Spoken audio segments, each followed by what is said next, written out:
Dans cette vidéo, je vais vous expliquer comment fonctionnent les serveurs DNS et je vais vous montrer quelques outils que vous pouvez utiliser sous Windows et Linux pour pouvoir fouiller un peu dans les serveurs DNS. Pour commencer, le but d'un serveur DNS, c'est de pouvoir transformer les noms de domaine en adresse IP de serveurs web. Par exemple, lorsque vous allez sur google.com, votre navigateur doit aller sur la machine distante de Google et puis celle-là est à 114.125.226.145. Alors, le serveur DNS est celui qui va transformer justement le google.com en adresse IP du serveur. À la base de tout, il y a des serveurs racines. Ça, c'est les .com, .org, .net, .ca, .fr, etc. Et ça, c'est géré par différentes entités. Par exemple, les .com, .org et .net sont toutes gérées par l'entreprise Verisign, tandis que les .ca sont gérés par Cira. Ensuite, ces entités-là vont faire affaire avec des registraires. Et puis les registraires, c'est là-dessus qu'on va s'enregistrer pour pouvoir créer nos noms de domaine. Par exemple, il y a NamesPro, GoCanada Domain, Domain.com. Si vous allez là-dessus, vous allez pouvoir choisir certaines des extensions comme .ca, .com et ensuite y ajouter votre nom de domaine en avant s'il est disponible. Et puis ces registraires-là ont des serveurs DNS qui vont justement pouvoir traduire vos noms de domaine en adresse IP. Maintenant, avec les registraires, vous pouvez utiliser leur DNS de deux façons. La façon la plus simple, c'est de rediriger toutes les requêtes DNS vers votre hébergeur. Et puis la deuxième possibilité, c'est que vous utilisez directement les DNS du registraire et vous le configurez pour qu'il aille ensuite sur votre hébergeur. La différence ici, c'est que c'est beaucoup plus facile de gérer les sous-domaines sur un même hébergeur si vous redirigez toutes les requêtes vers cet hébergeur.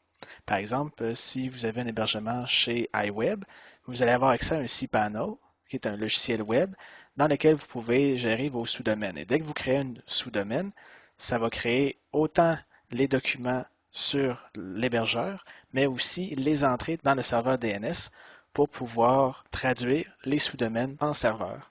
Tandis que si vous utilisez les DNS des registraires, en ce temps-là, chaque fois que vous créez un nouveau sous-domaine, vous allez devoir entrer manuellement une nouvelle ligne par sous-domaine. Le but de le configurer manuellement, c'est que ça peut être utile pour des configurations complexes. Par exemple, si vous utilisez les Google Apps, en ce temps-là, pour utiliser Gmail avec votre nom de domaine, vous allez devoir rediriger toutes les requêtes de courrier DNS vers le serveur de Google. Alors, vous allez devoir utiliser les DNS directement. Voyons des exemples concrets. Alors, pour rediriger vers le DNS de notre hébergeur, si on prend par exemple foelen.com, il est enregistré chez GoCanada Domain, puis il est hébergé chez iWeb.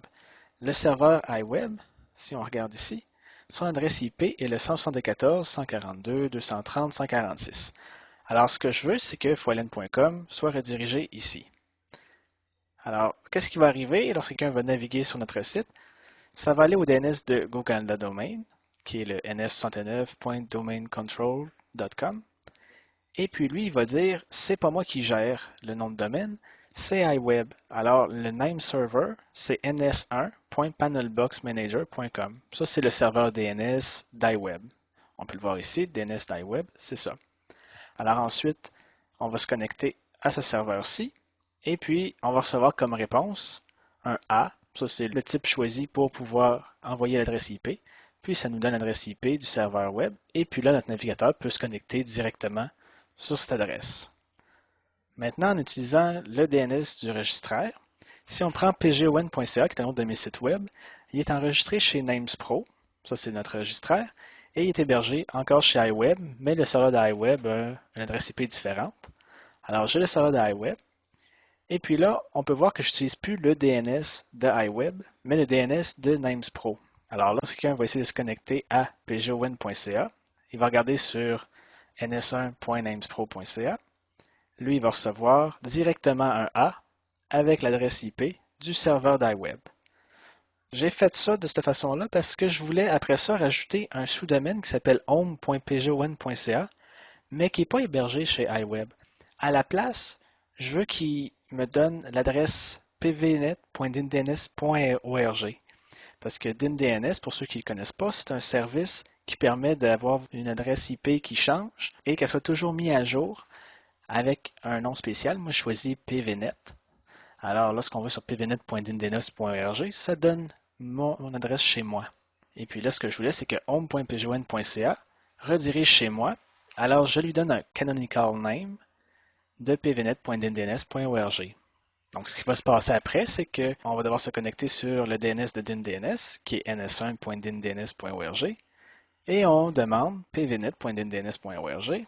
Puis finalement, on obtient le A, qui est l'adresse IP de chez moi, qui va changer régulièrement. Alors là, je vous ai déjà parlé des quelques types qui existent. Alors le A, ça va retourner une adresse IP pour le IPv4. Ça, c'est avec 4 chiffres. Si je reviens en arrière, on voit ces 4 chiffres. Tandis que si on va aller sur l'IPv6, qui va être éventuellement dans quelques années disponible, ça, les adresses sont dans AAAA. Pour les redirections à un autre serveur DNS, on utilise NS, comme j'avais montré si on revient en arrière. Ici, on disait NS, un autre serveur DNS. Donc ça redirigeait comme ça. Ensuite, les CNAME, c'est les noms canoniques. Puis ça sert à donner un alias, comme je viens de montrer avec le home.pgon.ca. Et ensuite, il y a MX, c'est pour les emails, puisque si on regarde par exemple hotmail.com, le A va donner le site web, tandis que MX va donner les serveurs mail. Et les serveurs de mail sont différents des serveurs web. Puis ça, je vais vous en donner un exemple tantôt. Alors justement, je vais vous montrer comment utiliser NSLOOKUP, qui est un outil sur Windows, pour pouvoir vous familiariser un peu plus avec les serveurs DNS. Alors, je suis dans Windows. Ce que je vais faire, c'est ouvrir NSLOOKUP. Enter. Puis là, ça m'ouvre une console. Là, ça me dit que présentement, je suis sur le serveur par défaut, qui est mon routeur. Et puis là, par défaut, le type qui est cherché dans chacune des requêtes, c'est le A. Alors, si je cherche foilin.com, ça me donne l'adresse IP directement. Maintenant, si je cherche pgon.ca, ça me donne aussi l'adresse IP. Là, si je veux jouer avec les types, alors je vais regarder par exemple hotmail.com. On a plusieurs adresses parce qu'il y a plusieurs serveurs, mais tous les serveurs qui sont choisis là vont donner la page web de Hotmail. Par contre, si je veux le serveur de courrier, dans ce cas-là, je vais dire set Q pour query égale MX. MX, c'est le type Mail Exchanger. Enter. Et ensuite, je réécris hotmail.com. Et puis ça me donne toutes les entrées MX. Alors, on a mx1.hotmail.com, mx2.hotmail.com, etc.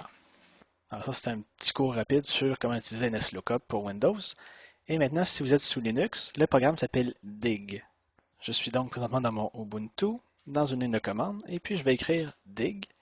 Puis là, je peux faire encore foilin.com. Puis là, ça me donne des entrées. Alors, le A, c'est l'adresse qui est ici. Si je cherche pgon.ca, il faudrait que j'écrive dig avant. Alors ici, on a que pgon.ca, c'est un CNAME, un canonical name, à www.pgon.ca. Et puis www.pgon.ca, le A, c'est cette adresse-là. Alors ça nous montre plus d'étapes qui sont réalisées pour pouvoir trouver une adresse IP. Et puis si je fais le home.pgon.ca, on me dit que c'est un canonical name pour pvnet.dns.org et la résolution de cette adresse-là est l'adresse que voici.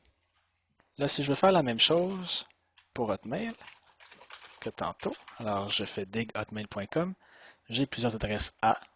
Puis maintenant, si je veux utiliser par exemple MX, il suffit de mettre MX avant le nom de domaine.